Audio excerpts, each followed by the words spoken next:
je sais que tu as publié un article sur Transition Vélo que j'ai trouvé intéressant et qui abordait le sujet des grandes tendances à suivre pour l'année 2025 dans le milieu du cycle. Tu en as sélectionné 5. Ouais. On va commencer tout simplement par la première. Et pourquoi avoir choisi cette première tendance en particulier ?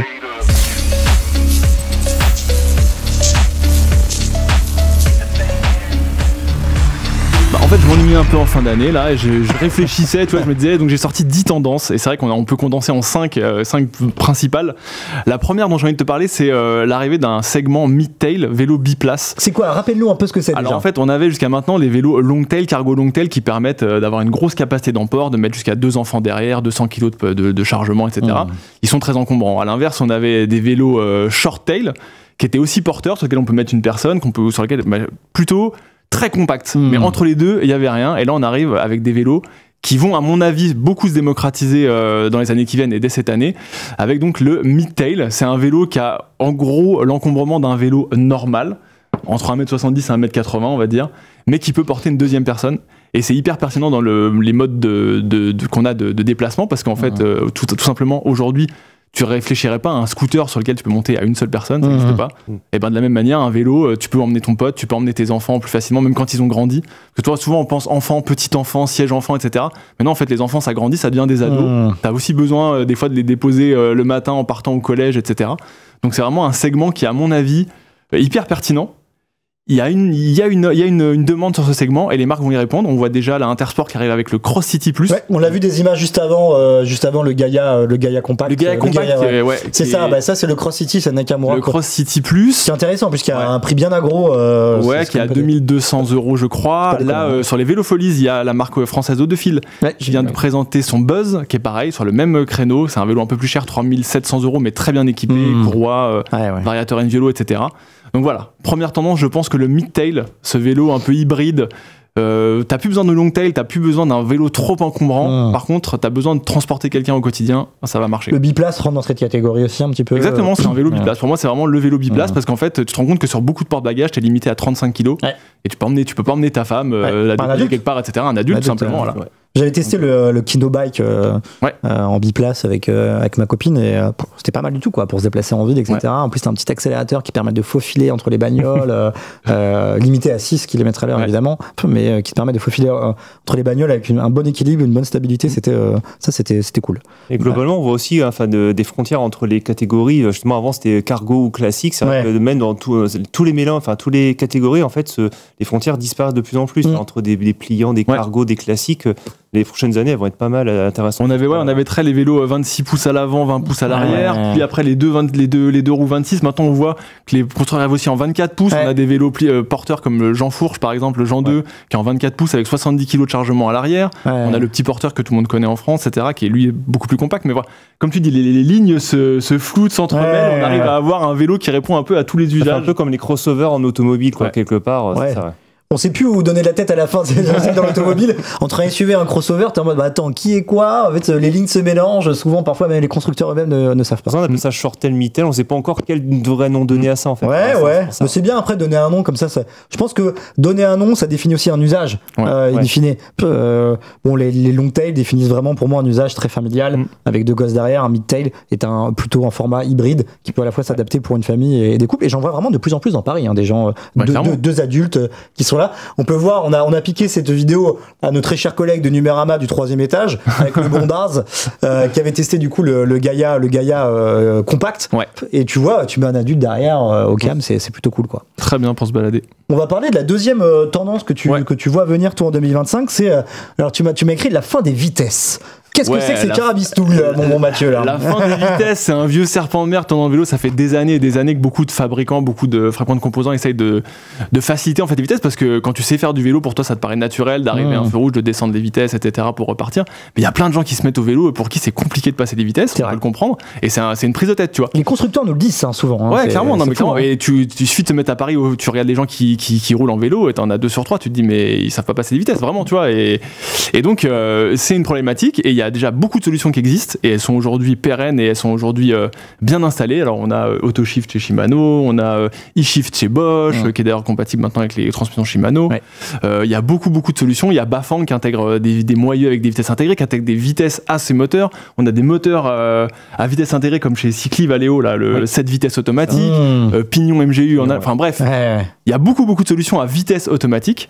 Et le problème, c'est que ces solutions-là, généralement, elles sont sur des vélos qui sont assez chers. Ah ouais, c'est giga rush généralement. Voilà. C'est minimum 3000, 4000 en général. Ouais, voilà, on descend pas en dessous de 3000. Tu vois, par exemple, N-Vélo automatique. N-Vélo, c'est un variateur continu et automatique, donc tu ne gères rien, ça se gère tout automatiquement. Ça n'existe pas sur des vélos à moins de 5000 €, je pense. Ouais, c'est compliqué. Après, tu vas avoir une transmission à variation continue manuelle que tu peux toi-même gérer avec un effet linéaire. Moi, j'avoue, je préfère ce genre de choses. C'est top. Et donc, je pense que la tendance, c'est ça va arriver sur des vélos de gamme inférieure. Je te dis pas sur les vélos d'entrée de gamme, mais sur des vélos de milieu de gamme, on va commencer à avoir des systèmes de vitesse automatique. Et du coup, pour les gens, c'est un peu un game changer parce que tu arrives chez ton Vélo 6, il va te dire, avec celui-là, pensez plus aux vitesses, c'est mode auto sur le moteur, mode auto sur la transmission, vous avez plus qu'à pédaler, il va comprendre quand vous êtes en côte que vous voulez démarrer, ça va se faire tout seul. Et en fait, il y a plein de gens pour qui ils vont se dire, ah bah ok, super, tu touches plus à rien. Et en fait, même quand tu aimes faire du vélo et même quand tu sais faire ça, c'est comme une voiture automatique en fait. T'as beau aimer piloter, etc. Quand t'as une automatique, jamais ou rarement, tu te mets en mode séquentiel à passer des vitesses. Moi, mon frère et ma belle-sœur, ils ont découvert la boîte auto dans les automatique, quoi, voiture automatique. Voilà, tu reviens plus en arrière. Une voiture jamais tu rachètes une voiture mécanique. Surkiffent dans les embouteillages. En général, c'est kiffant. Un acteur qu'il faudra surveiller sur ce créneau-là, qui pourrait vraiment démocratiser ce type de technologie sur des vélos plus milieu entrée de gamme, ça va être Decathlon avec le moteur Ouru de la boîte belge E2Drives. On le sait qu'ils l'ont introduit sur un premier vélo, le LD 920E, il y a déjà maintenant un an et demi. Le message, il a été clair auprès des journalistes.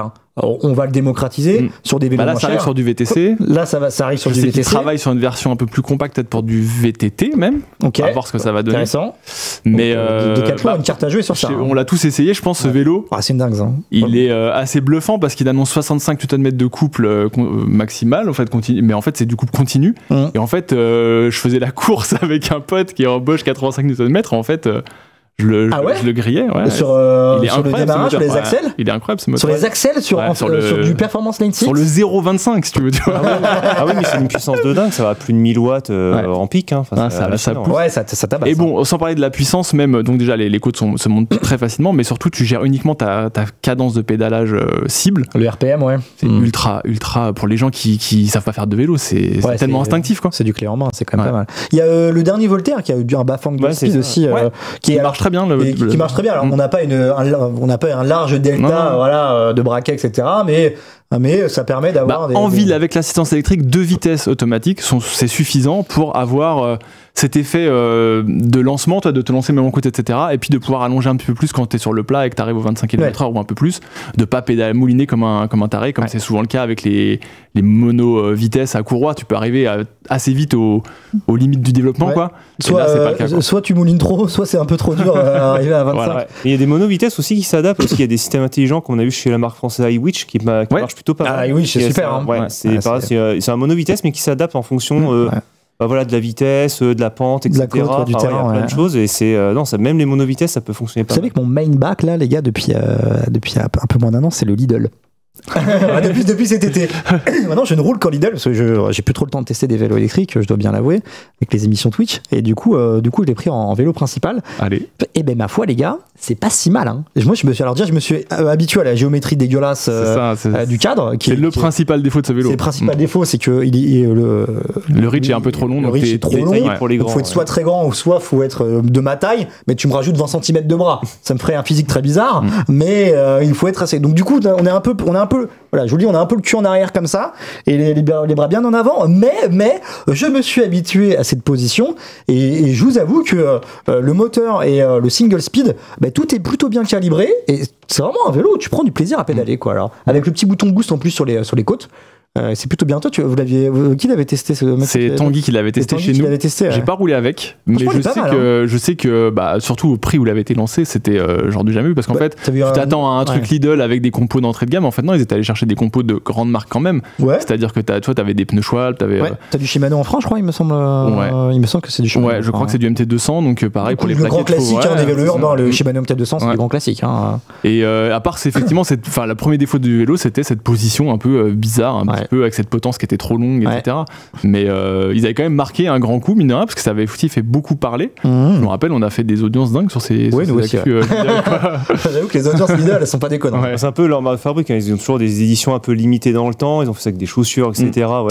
Après, gros problème de Lidl, c'est toujours pareil, comme on l'a tout dit dans le test, c'est SAV, suivi du vélo, garantie, t'arrives en magasin Lidl avec ton vélo, genre le moteur marche plus, sur un caissier qui va te dire je sais pas quoi faire, monsieur. Je pense que si t'as une couille sur le moteur, ciao, bye. Moi, je vais pas non plus tirer.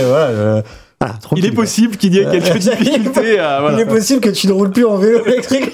Non, je veux pas les fustiger de quoi que ce soit. Mais voilà. Je pense que je créerai un papier long terme au bout d'un an. Genre, j'ai roulé un an lié à un vélo Lidl. Je pense que ça peut être intéressant. On va passer à la troisième tendance de 2025. Pour moi, c'est la fracture. Tu me disais la fracture entre des SUV, des vélos SUV toujours plus gros et l'électrification légère. Petite photo du Moustaji que j'ai utilisé pour faire la Loire à vélo l'été dernier. Quel beau vélo. On est quand même sur un gros bébé. Là, on est sur un vélo ultra confort, c'est un nuage à rouler ce vélo, il fait pourtant plus de 30 kg. Et c'est vrai qu'il illustre assez bien cette tendance du SUV comme on appelle, c'est-à-dire qu'en fait quand les vélos se sont électrifiés et les moteurs sont assez gros, faut les caser, les batteries sont assez grosses, faut les caser, et les fabricants ont inventé des cadres qui sont assez volumineux, notamment qu'ils ont voulu intégrer cette batterie au cadre pour que ça soit un peu plus joli que les batteries externes, et du coup ça fait des très gros vélos, et quitte à faire des gros vélos, ils se sont dit on va leur donner du confort, donc on va faire des très gros vélos confortables avec des grosses fourches bien lourdes, des vélos très lourds qui font plus de 25, 27, 28, 30 kg, on en voit des fois à 31 kg. Et donc ça c'est une tendance du marché, le SUV du vélo, le très confort. Alors comme on a un SUV en bagnole, c'est un vélo que tu as envie de rouler, c'est sympa. Mais à l'inverse, il y a des gens qui veulent aussi un vélo plus léger, notamment pourquoi ? Parce que tu veux pouvoir le manipuler plus facilement. Parce que mine de rien, un vélo de 30 kg quand tu as 4 marches devant toi à monter, si tu es un gros balèze, c'est pas un problème pour toi. Mais si t'es. Regardez-moi ça, j'ai pas de muscles. non, mais muscle ou pas, tu vois, c'est-à-dire que ça peut devenir un problème, clairement. Et puis même si les moteurs gomment tout le côté pâteau, etc., des fois c'est aussi agréable d'avoir un vélo qui est léger. Et on voit arriver sur le marché une tendance qui est assez forte, l'électrification légère, que moi je vante et que je trouve que c'est vraiment une bonne solution. C'est cool. Et donc il y a plein de moteurs qui existent aussi de ce côté-là. Il y a les TQ, il y a Faso A60. Il y a Maleux aussi. Et il y a Maleux qui est en train de s'imposer vraiment comme un des fabricants. Ils se font du bon boulot, Maleux. Ils ont commencé avec le X20, qui est un moteur vraiment performant. Ils l'ont décliné après en X35 et X30 après. Voilà. C'est le X30 qui est venu s'intercaler entre le X20 et le X20. En tout cas, c'est le plus haut de gamme, on va dire, des trois.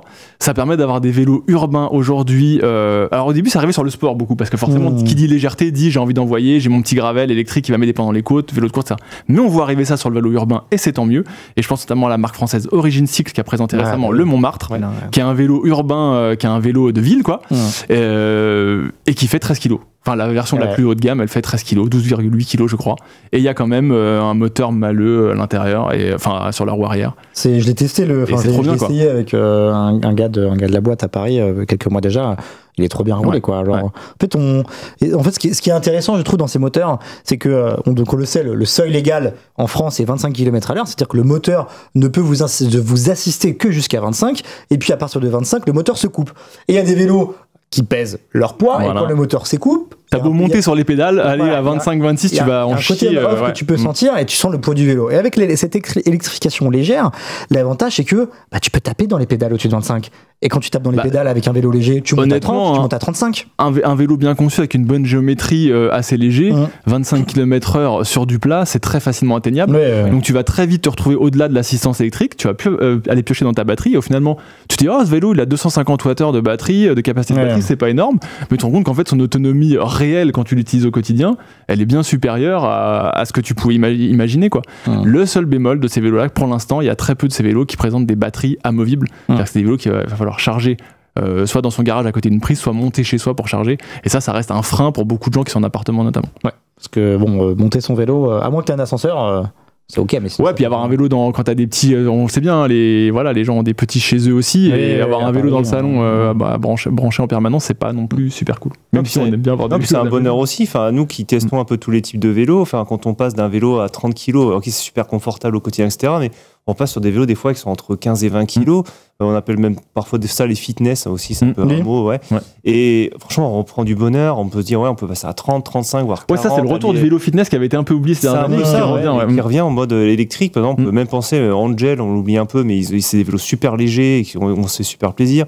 Il y a des Lemo par exemple, Lemo ils font des vélos électriques sous 20 kg qui sont géniaux à conduire. Avec la batterie pour le coup amovible, donc tu peux dire j'embarque ma batterie, mon vélo ne pèse plus que 15 kg et je vais me balader avec. C'est ça, ils font d'hybride musculaire électrique, voilà en plus. Tu switches, t'as un clip dans le moyeu arrière, tu switches pour libérer comme ça le moteur qui n'ait pas de résistance au pédalage et tu roules normalement. On parle d'essence électrique, il y a même le vélo lui-même peut être conçu de façon encore plus légère. C'est une autre tendance. On va avancer, on va passer à la quatrième tendance que tu as sélectionnée, Mathieu, c'est le vol comme point de design pour les marques. Alors plutôt l'anti-vol plutôt que le vol. Enfin, alors non, moi je pense, là j'ai testé en fait en fin d'année dernière un vélo qui s'appelle Ellipse, marque française, le 2ST, et du coup ça m'a marqué à quel point ce vélo était pensé pour lutter contre le vol, et je me suis dit cette marque a tout compris, parce qu'en fait le vol c'est le deuxième frein à l'adoption du vélo, derrière les aménagements cyclables et la crainte, la peur en fait de se faire renverser quoi que ce soit, c'est le vol, et en fait cette marque a conçu un vélo, et il y a des trucs tout bêtes dessus, par exemple ils utilisent de la visserie anti-vol sur les roues, toi, sur les axes traversants, sur la selle, parce que à Paris tu te fais piquer ta selle en rien de deux, tu vois, en moins de 2 minutes, voilà, et il y a aussi une alarme, etc. Donc je pense que les marques qui intègrent le vol dans la conception de leur vélo, en se disant ok je vais créer un vélo urbain, il faut que le vol ça soit une problématique. On voit trop souvent des vélos qui sont positionnés urbains, qui sont livrés avec des attaches rapides sur les roues. Ouais. C'est une galère parce que du coup faut que tu attaches ta roue en plus, parce que si tu le fais pas tu peux te faire piquer ta roue. Il y a des gens ils le savent même pas, toi ils attachent le vélo par la roue avant alors qu'il y a une attache rapide, en fait ton vélo n'est plus du tout protégé, donc voilà, avoir cette pareil la selle, toi j'en parlais, etc. Donc avoir une marque qui te dit ok moi mon vélo je vais le penser pour la ville, donc il faut qu'il soit anti-vol. Je trouve que c'est un truc qui va se développer dans les mois à venir, et c'est un truc sur lequel les marques doivent faire vraiment des efforts, je trouve. Et c'est un truc aussi culturel qui manque en France, parce que je le vois, moi, par exemple, quand je vais en Allemagne, par exemple, dans les pays plutôt nord, même en Autriche, Danemark, etc., même aux Pays-Bas, c'est des vélos qui sont quasiment tous livrés avec un anti-vol de roue. Ça, on l'a pas encore trop en France. La française, ils ne pensent pas encore, mais je pense que ça va arriver de plus en plus. Ça, c'est une bonne chose. Ouais, c'est pas normal qu'on fasse la remarque, il a un anti-vol de roue, bon point. Ça devrait même pas être dans les plus ou moins, ça devrait être de base. C'est un vélo urbain, parce qu'en fait, tu t'arrêtes à la boulangerie chercher ton pain ou quoi que ce soit, c'est le petit anti-vol de plus que tu mets qui bloque la roue. Et qui te rassure, et tu peux mettre ça plus un autre antivol, évidemment c'est ce qu'on conseille généralement quand on a un arrêt un peu long, mais en tout cas ça devrait être de base de série sur n'importe quel vélo, c'est clair. On va passer à la dernière et cinquième tendance auquel tu pensais, c'est la personnalisation de son vélo, un vélo à son image, si je puis dire. Tout à fait, un vélo qu'on aime, un vélo qu'on a envie d'accessoiriser. Ça peut passer par des stickers, ça peut passer par le changement de composants, on va trouver sa selle, ses poignées, etc. Et ça a plusieurs intérêts de personnaliser son vélo. D'abord, un vélo qui est personnalisé, c'est un vélo qui va justement moins attirer les voleurs. Pourquoi ? Parce qu'ils vont avoir plus de mal à le revendre. C'est un vélo qui va perdre de sa valeur puisqu'il est trop personnalisé. Et c'est un vélo aussi qu'on va pouvoir retrouver plus facilement si on se fait voler son vélo qui a son sticker à cet endroit, etc. Si on le voit arriver sur le bon coin, on va aussi pouvoir aller voir avec les forces de l'ordre en disant ouais, ça c'est mon vélo en fait. Je le reconnais très bien, il a mon sticker, etc. Et donc ça c'est pareil, je pense que c'est tout un marché qui est encore assez balbutiant sur les composants, les petits côtés personnalisation. Je sais qu'il y a des marques qui commencent à faire des stickers réfléchissants par exemple, qui permettent aussi d'améliorer la visibilité du cycliste la nuit et qui permettent de personnaliser son vélo. Et je pense qu'il y a tout un petit marché d'accessoires, que ce soit aussi habiller les rayons de son vélo. Enfin, il y a plein de choses à faire sur un vélo pour que le rendre plus sympa. Et je pense que la personnalisation, c'est aussi ce qui fait que...